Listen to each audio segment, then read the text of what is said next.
Relax, the press box is closed, but the mic is just getting warmed up. Welcome to the Hockey Writers Inc. Join your host, Ron, as we talk all things Philadelphia Flyers and Lehigh Valley Phantom.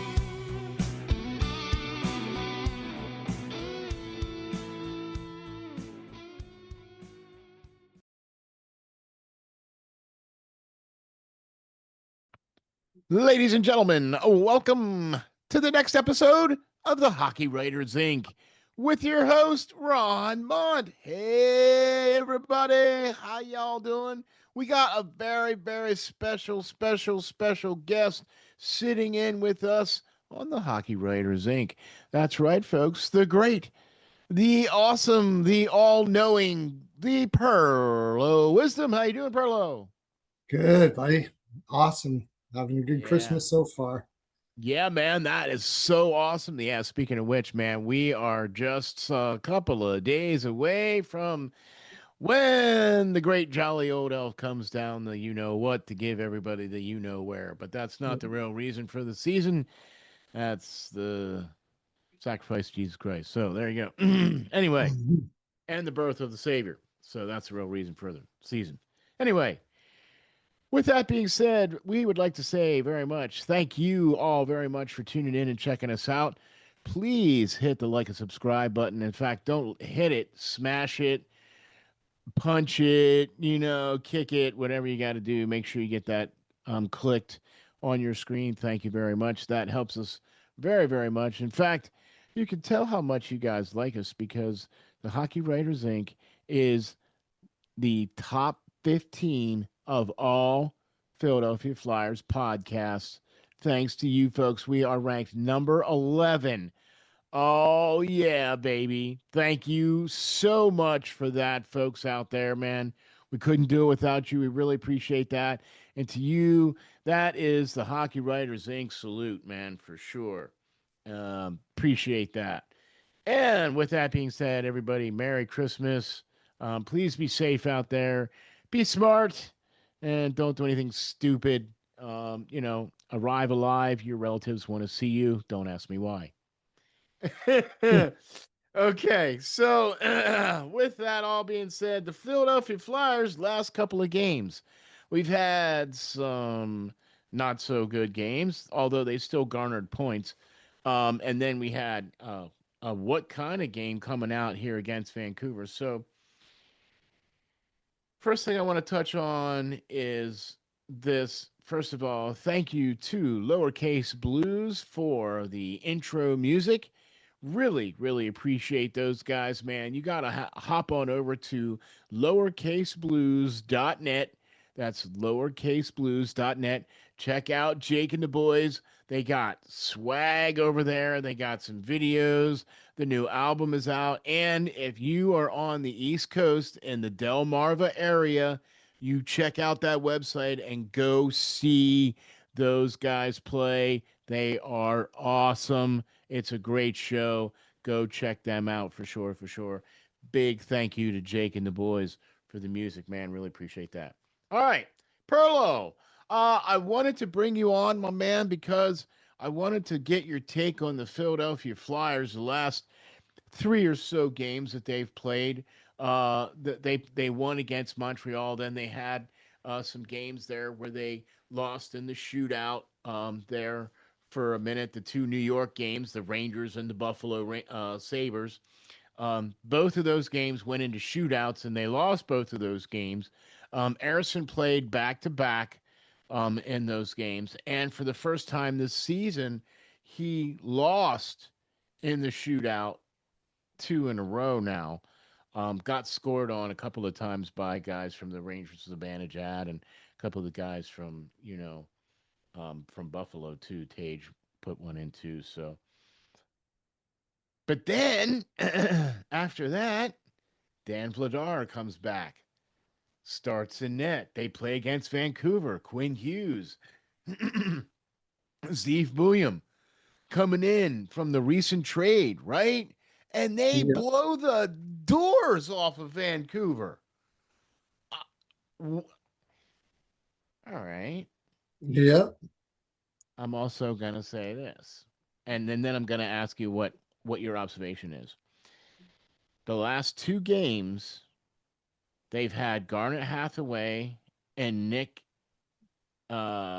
D have sat. They've been healthy scratches the last two games. Okay. Okay.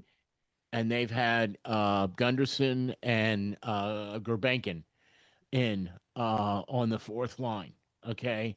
Hmm. And they scored. The fourth line finally scored. Yeah. Okay, right. So Wasn't now, wasn't Grobankin playing up higher though in that game? Thought he yeah, was. he was, but Gunderson was down there on the fourth line, and I think he was at some. They were switching around. Hmm. They Okay. were switching around. You know what I mean? Because Hathaway wasn't there. Because you know what I mean. And also, this has to do with the fact that Tyson Forster isn't there either. You know what I mean? They've been kind of shuffling things around since he went down. You know, I think there was a game or two there where um, I think Noah Cates was unavailable for a game, and in that stretch, those last stretch of three games there. So, and I know Vladar was not available, and they put Ersson in that two of those against the Rangers and against Buffalo. So you've seen the last three games of the Flyers, right, Hmm. Perlo? And so from from your perspective, can you give me your take on the games that they played against the two New York teams, the Rangers and Buffalo, and then the game that they came out and played against Vancouver? Sure. Hmm. Ersson was in net and Vladar was in net. That's it. Wow, there you have it, folks. All right. Yeah. Uh let's mention Ersson's something not a else. good goalie. Vladar is. And also, they Uh caught Vancouver at a bad spot there. Vancouver had just played, like, right. they had that big Four trade games. happen, and that kind of took the, like, kind of relax them, and oh, it's over, because that Hughes situation was getting crazy, and we It talk about was. that at Right. Pucking Deep, right? Right. And so I think in that spot there, though, Vancouver, the energy had started to it starts to get back to normal after a while, and I think it Because started they to were get on back a to yeah, they were on a 5 game road trip, right. Yeah. right, when they came into Philadelphia, and they were on their fifth game of Hmm. that five, and but they had won those 4 games, right? They were four. They or where did they go 3-0-1 or something like that in those 4 road games or something like that, Yeah. right? Yeah. So Yeah. they They had were playing really. They were playing. How to explain it? They were getting. They were shooting very well. They weren't. They were getting outshot, and they weren't really, winning. They were winning ugly. Is the best way to put it. okay, all right. Either way you slice it, Mm. By the way, shout out to the Pittsburgh Steelers for winning ugly on Sunday. Yeah. Oh, Yeah.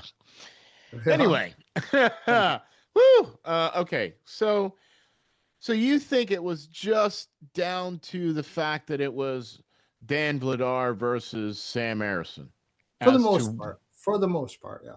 I mean, okay, there's other factors, I imagine, but I mean, that's a big gap between those two goaltenders.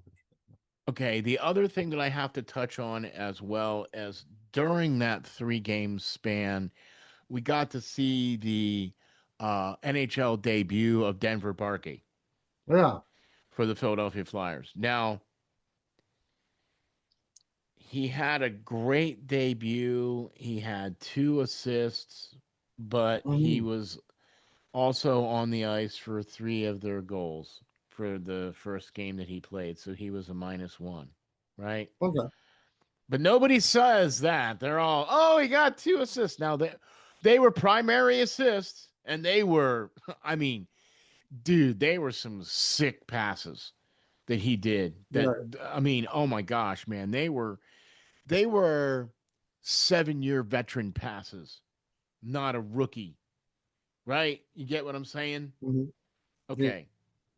Second game came Yeah. out, played really Yeah. well, Yeah. was part of getting some assists and some stuff like that, was playing pretty well.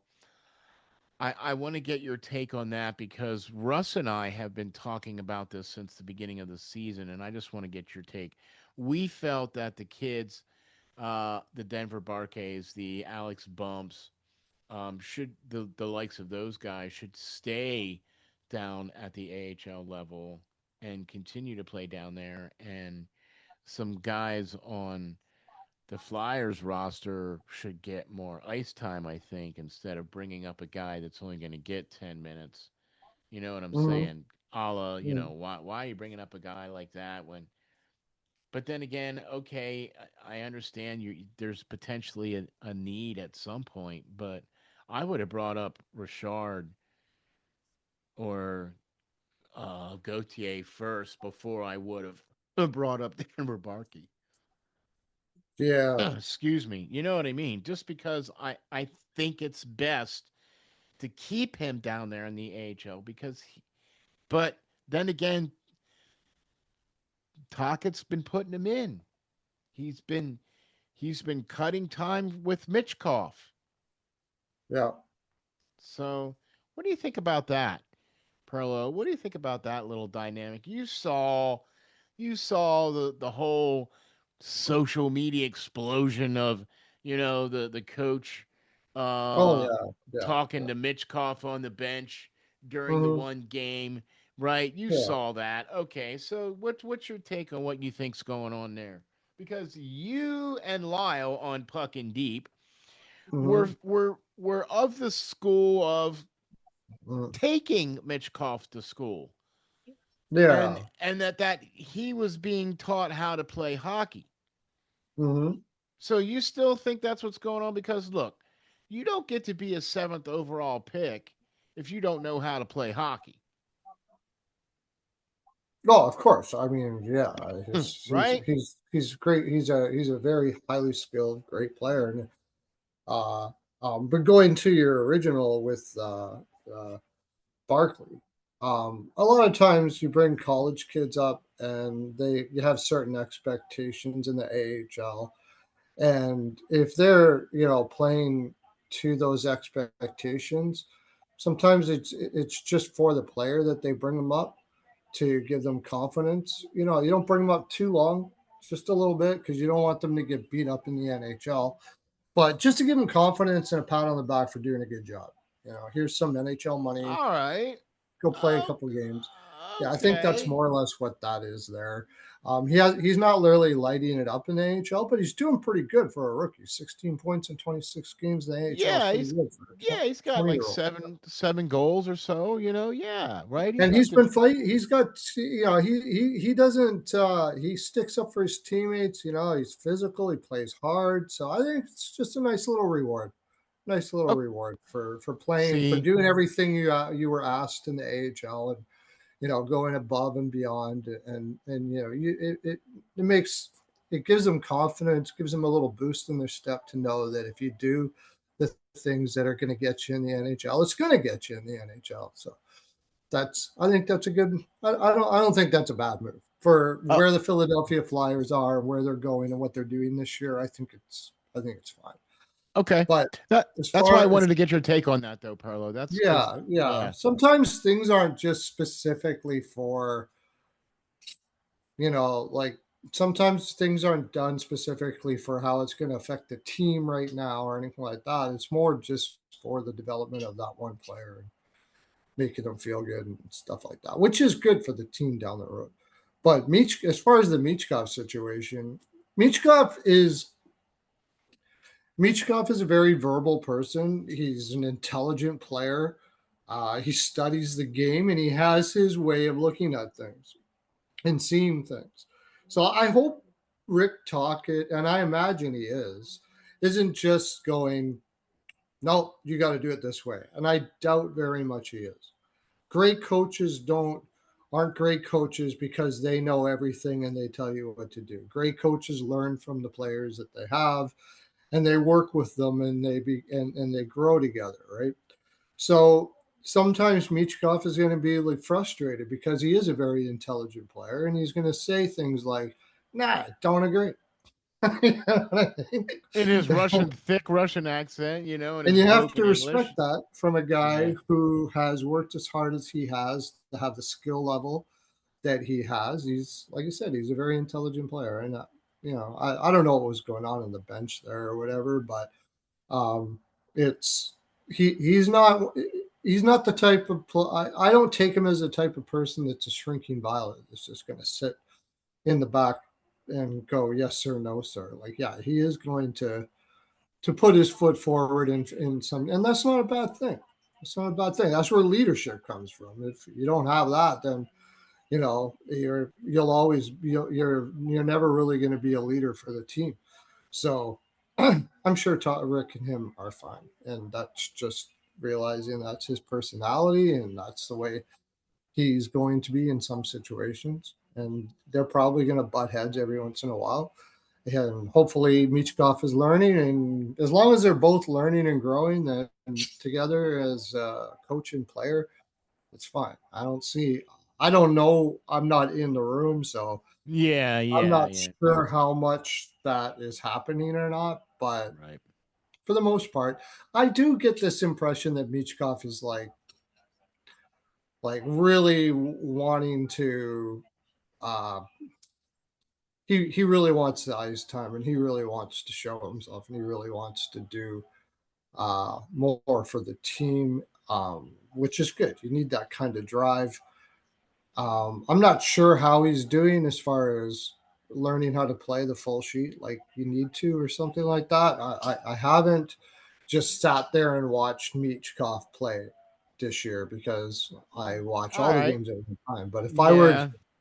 maybe I might over this three break, I record all the games and I'll watch games or segments of games and I'll just watch one player. I might do that this for me Let me because ask you this question. he's an that's an interesting relationship between coach and player for sure. Okay. So let me ask you this question, right? when and I'm not trying to put Michkov in the same stratosphere as the likes of Ovechkin or Crosby or McDavid or Drysaitel or anything Mm-hmm. like that. But how good is McDavid's 200-foot game? How good is Good, Drysaitel's? very good, very good Okay. How good for is how offensive he is. He's above okay? average. Very Okay, good. above average. What about Drysaitel? Better, way better. He's gotten better and better all the time. Actually, he Right. was bad at one time, but he's really embraced it. And it took him a while to do that, which is And pretty good because he didn't really have to. He's so offensively gifted that he doesn't really have to. Um, okay. And then what about Sidney Crosby, his 200-foot game? Great, of course, yeah, but he's always Okay. been right about 50% above replacement. Yeah, he's always. I mean, people say he's Selkie level. I wouldn't go that far, but he's good. Okay. All right. So, in order to get to that level, I understand you need to be a good 200-foot player and you need to play defensive responsible, Mm-hmm. right? I'm with you. But now let me ask you a question about something else now, okay? Do you think that there are certain players that are just not going to be that 200-foot type of player? Absolutely. Yeah. And and when you try to take a player that's probably not going to be that kind of player and try to shove that down that player's throat, Mm. I mean, that just kind of comes across that way to me. That's where I'm getting at here. I'm not trying to say that Michkov is not can't be a 200-foot player because you can be if you apply yourself and if you know pay attention No, to detail. not all people can be.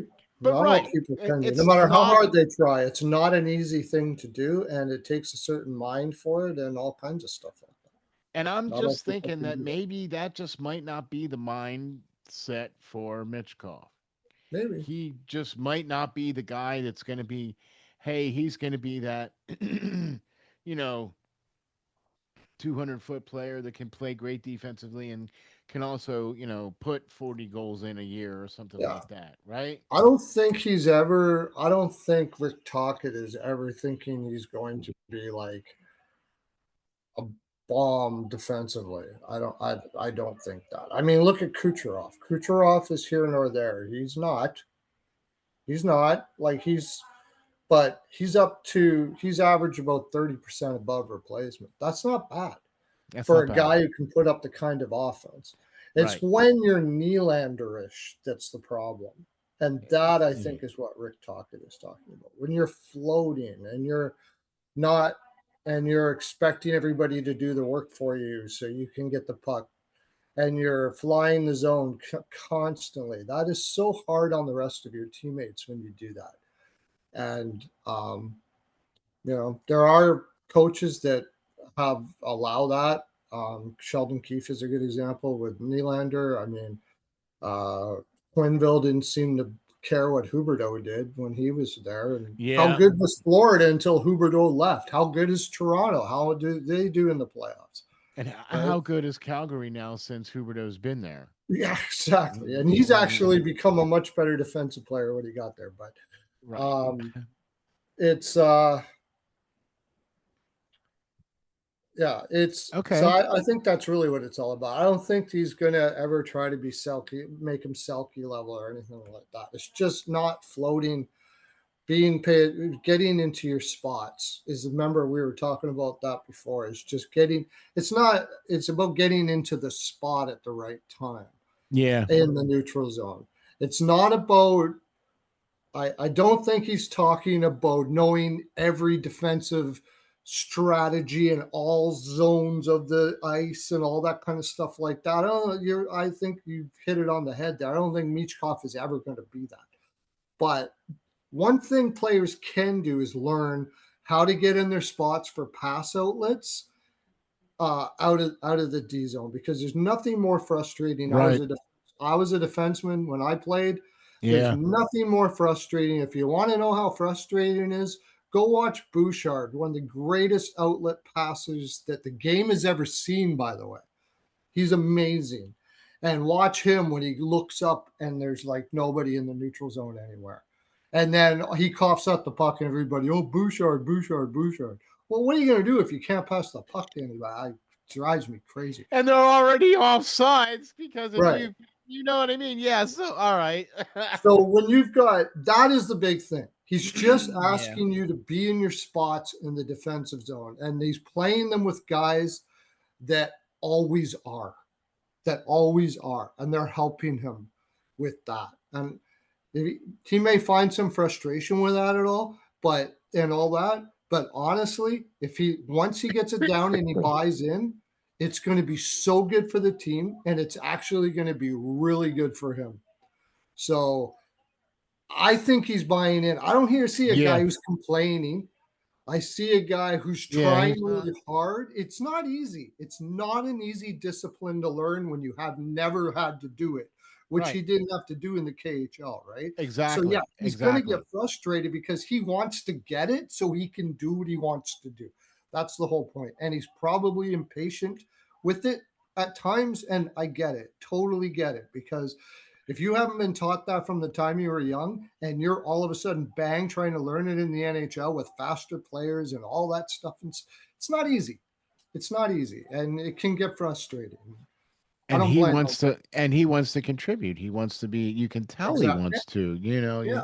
He wants to be the big guy. He wants to be on the top line. He wants to, that's what he is. He has that personality, persona, and he can be when he is going to be that. I think he's going to be a 40 goal scorer.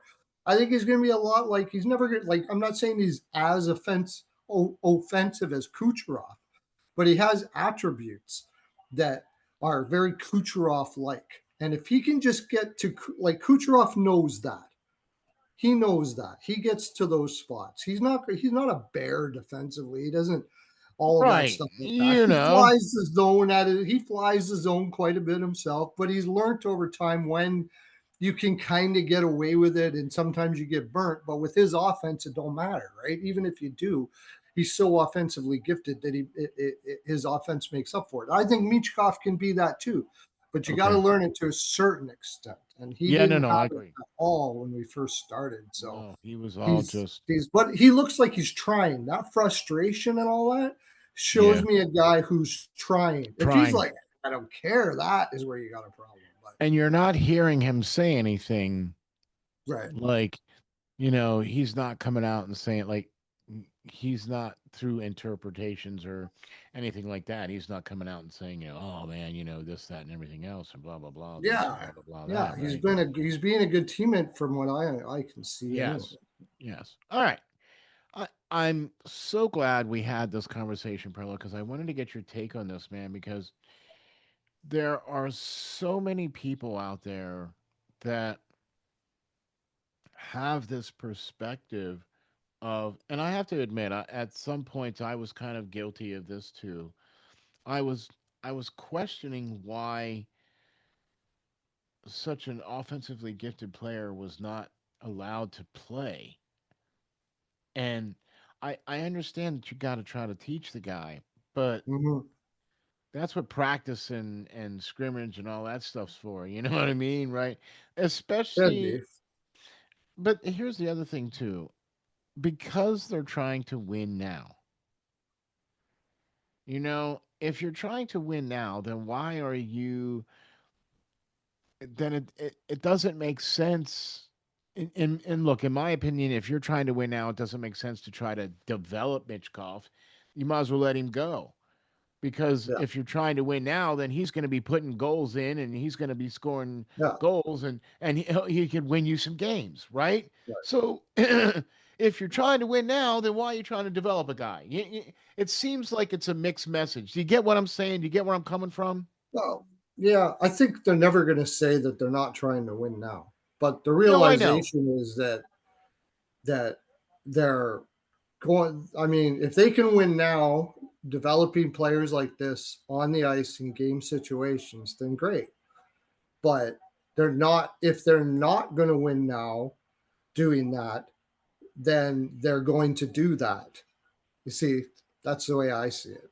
Okay. And I think it's the right way to go. I think it's the right way to go. Okay. I think they're doing it the right way, personally, myself.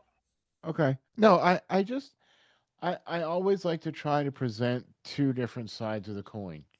Do you know what I Yeah. mean? And it gives you something to think about. It gives you something to look at. It gives you something to, ponder. And Hmm. that's why I try to surround myself with people that know way more about hockey than I will ever know. Yeah. Yeah. I Yeah. It's like Montreal is I find Philadelphia and Montreal very much similar in a way. And see. I Mon- agree. yeah, I I find agree. them very similar. And Um, Montreal did not take that route, but they're starting to now. You're starting to see it now. Bringing in Dano, beautiful. yeah, that was a good move. That's exactly what they remember. We just talked about it in Puck and Deep when I said they need to get some veterans there that know the intelligent three zone full sheet develop so they could start. And what do they go? They go get one of the best in Dano, who What? Hello? he's absolutely. I think he'll be a coach after his career's over. It's possible. And I can see that. um, I think Couturier is much bigger for Philadelphia than people think too, for that reason. I mean, his injuries, he's never going to be the offensive player they want. It's too bad. I would have loved to seen what Couturier would have been with no injury, but yeah, like we know Yeah. what he was because he was a Selkie level, great offensive player, very Taves like type And player. he had over 100 points in juniors, Yeah, oh right? yeah. And if it wouldn't have been for him getting mono in his last year of junior, because I think that affected because he was 14th overall, Yeah. right? There were concerns about his overall offense. I thought it was ridiculous. I thought Philadelphia was one of the best picks Philadelphia has ever made. I I I But I can't remember who went ahead of him, but I know I kept on looking at the screen going, "What? How could you not be picking Couturier here?" when you got a guy that is that intelligent and at junior level was playing full sheet in a like a most mature way you could possibly think of, well beyond anybody that was there. I mean, naturally, beautifully, full sheet leader. 90 plus points. How does he fall to 14? That is ridiculous. Right. I couldn't believe that. Well, that's what I'm saying because he had mono Yeah, in his final year of rookie or his yeah. final year of junior, and that's why I think he dropped to 14th. I don't understand it. I Regardless of that. didn't understand it then, and I don't Yeah, understand it. well, right. Who I'm like cares? People get it mono. doesn't So really what? matter. It doesn't really matter. I think what Philadelphia ended up doing was stifling him by trying to make him more defensive, right? I just and he took to it because he's such an intelligent and such a talented player that he took to it so well. But Well, I, I'm all for, and this is where I'm frustrated with the team because I would much rather you have defensemen play defense instead of offense. And then I'd much rather you have wingers and centers playing offense instead of playing defense. mm-hmm. I mean, call me crazy, right? But your position as a defenseman is what? Defense first. I don't need you to be leading the league in goals. I need you to be leading the league in hits and block shots or plus minus differential. You get what I'm saying? It's all cake if you can score, but I need you to play defense first. Yeah, I mean, sure. But I mean, there's that's the kind of what I'm the looking at. league has gone now to a way that, like Oh for yeah, instance, you got the Florida Panthers. They do not have the greatest D in the world, but they have amazing top nine full sheet forwards, right? Um, it's that's more important now than having like great defensive defensemen. And clearly. so it's that's and I think going back to this, it's so unfortunate that first Forster is hurt again Yeah, because that is a guy that gets it. yeah. That is a guy that gets it. Bobby Brink is a guy that gets it. Yes. Oh No my gosh. Cates is. Yeah. They are building the team that I believe is exactly what a cup winning team eventually is going to look like. I really do believe that. And so I mean, those when you got forwards that can do that. Now defensively, I mean, York is pretty good. Drysdale's getting better, man. You know what? He really is. He's like you said about the offensive from a defense. He's an offensive defenseman, but he's really bought into his overall full sheet positioning extremely well. He is Yes. becoming a really impressive defenseman. And I get people whenever I talk about Philadelphia, they bring up the Gauthier trade, and I mean Gauthier's a great player, but I said, but I'll tell them you don't understand Drysdale right now if you think it's that far apart because Drysdale is becoming an excellent player. He's becoming almost like a Brett Hedican. Remember him back in the Oh day? yeah. Oh Guy yeah. like that. I I'm really impressed with how Drysdale is developing, and that in the long run is going to help them out so much. So, yeah, it's big. I think they still need some help on D, of course, but as Yeah. far as young players coming up and all that kind of stuff like that, Okay. but I'm I'm impressed with them. yeah, you're impressed with him. I've been impressed with Trevor Zegras. Oh yeah, I yeah, mean, you and I talked about this on Puck and Deep. We've talked about this on other times and other shows where we felt that, sometimes that change of scenery is a good thing. mm-hmm. And when you get to come and play with friends, because him and York are friends, and him and Jamie Drysdale are friends, and Yeah, he was born on the East Coast. You know what I mean? So it's like he yeah. has definitely bought in. He has. I'm going to be interested to see.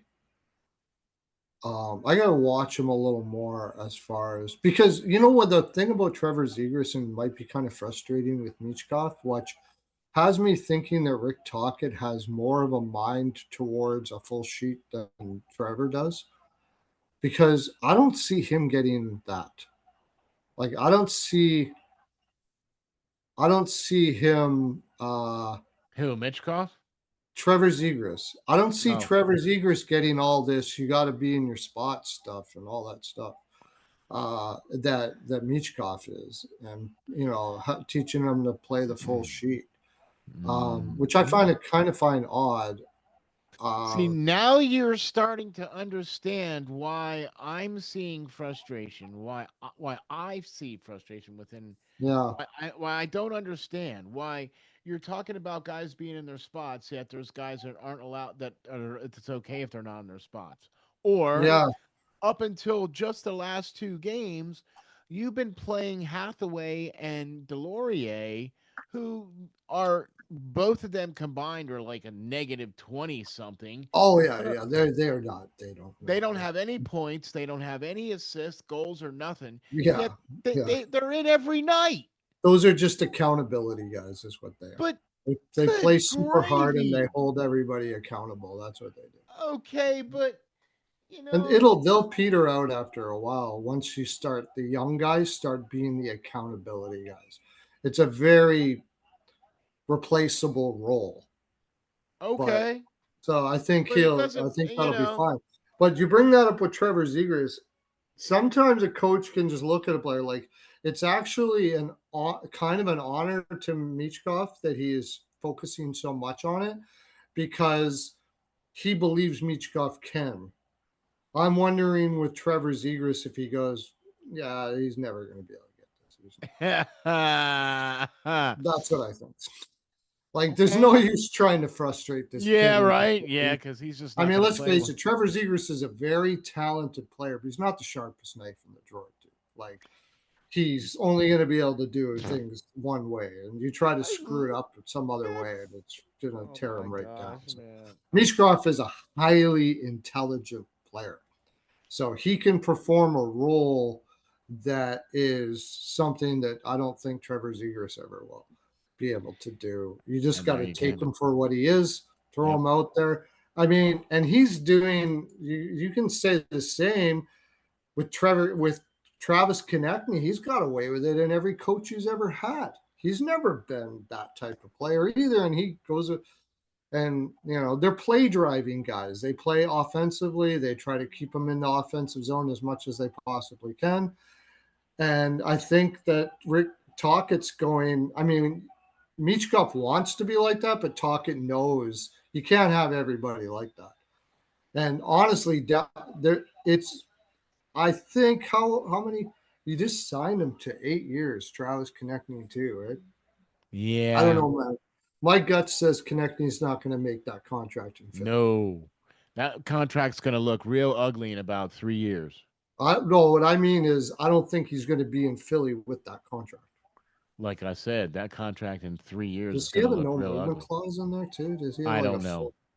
I'll take a I look have at no it idea. while we're. But that's why I wanted to get your take on this whole what's going on here in Philly kind of thing. As long as the Flyers are, I mean, they're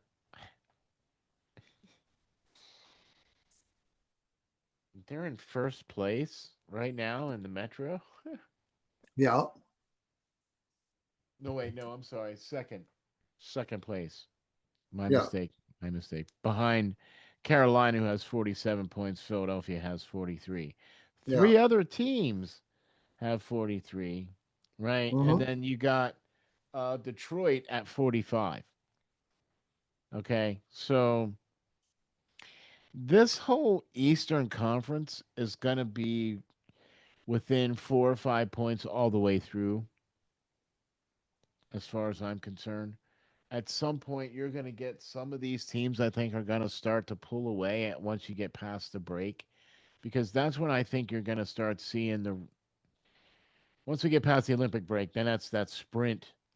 You know what I mean? Until you get to the playoffs. So we're gonna see here. There's what, maybe a month and a half now left in the season before we get to the break. Mm-hmm. Break is February 5th or something, or right, or Yeah. the 8th or something crazy like that. So okay, Yeah. I mean, I'm obviously talking like I think Philly's going to drop off. I don't think this is going to be something that is sustainable, right. but I hope I'm wrong. I mean, I think if they actually are able to stay in this playoff spot through this type of coaching and building as you go and building a system as you go with these young players, uh, and and they keep on going this way all the way through. That's masterful coaching, unbelievable, and it's a great team. You're looking. I think Philadelphia is like I already said. I talked about it. I think Yeah. Philadelphia is building the right way, and I really like they brought in the right type of players that can play not just to win in the regular season, but to win in the playoffs as well. I think they've done a hell of a job. And I think Philadelphia in itself, one thing you got to say about these Philadelphia players that they got, even if maybe they don't, um, what's the best way to put it? They never give up. This is a Yeah, never give up team. And I think you exactly. can thank Tortorella for that, by the way. You know, it's funny that you say that, Perlo, because Tockett even mentioned that in one of his press conferences about the culture that Tortorella built here. Yeah. You know what I mean? In Philadelphia, that he walked into a great culture, a great accountability. That's the one thing that he said that Tortorella did really, really well when he was here in Philadelphia Yeah. and had established that, and that he recognized that, and he's Mm-hmm. trying to continue that on. You know what I Right. mean? So, And okay, you're so your question about those couple like Hathaway used to be not a bad player. He's getting old. He's too old now. He's had a lot of hard minutes, and same as what's his name, the other guy there. Nick Deloria, But yeah. yeah, but talk Tortorella was the one that wanted him, and I just said those are accountability guys. You said the accountability.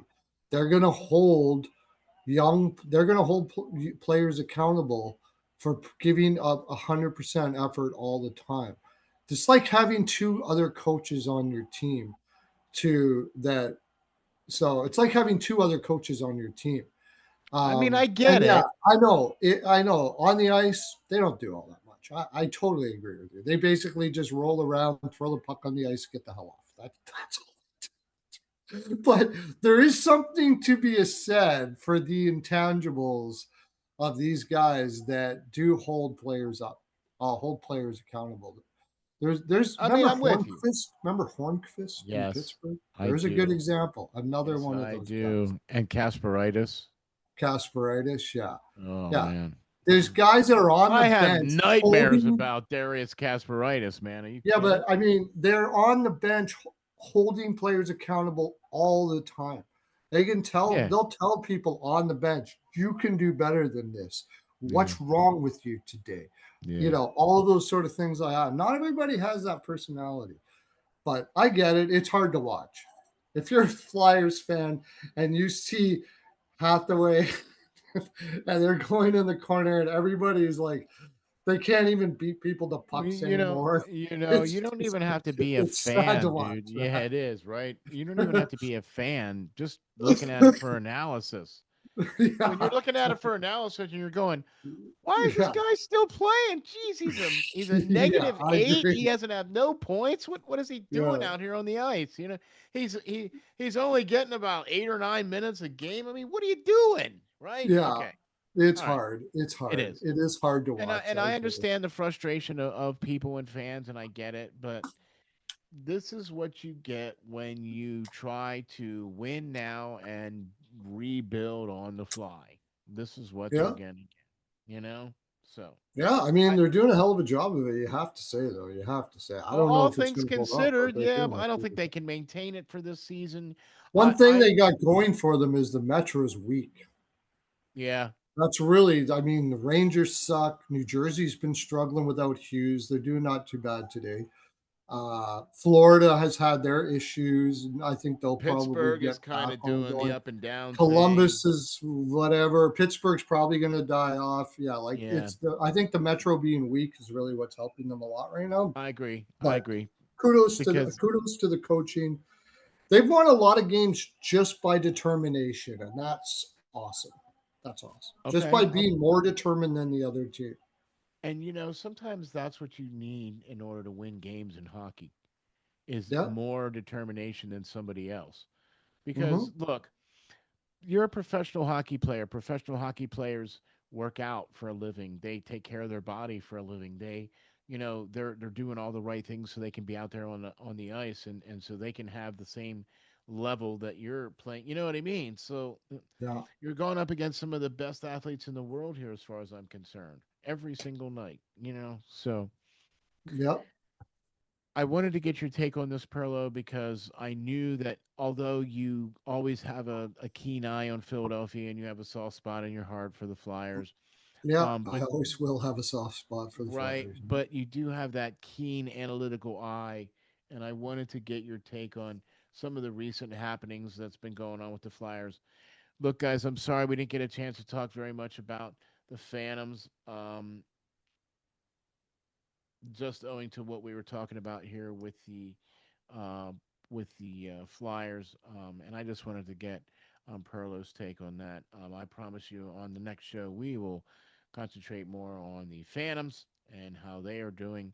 Um, they are still maintaining third place in the Atlantic right now. So, and they just had their teddy bear toss, and so that went really well too. So, but thank you very much for tuning in and checking us out. Perlo, why don't you tell the folks where we can find all of your great stuff, man, from the Ice Guys to you and Rico's. Is it the I'll Jaime's tell. exotic I'll tell. body Hey, lube? I can't even. I've just started to be able to get the title right occasionally myself. Okay. Rico and Perlo's House of Exotic Jaime's NHL Picks Frolic, and it's Oh, on okay. at Jeez, man. 10 o'clock p.m. Eastern time, starting, I guess, on Friday night again, because we're having some time off here for Christmas and all that. Yep, But yep. during that time, we're going to be working on some really cool things for the future of that channel. Me and Dre Martinez, otherwise known as Exotic Picks. So he's gonna be showing me some stuff on how to timestamp and all that kind of stuff live. But we got some exciting stuff going with that.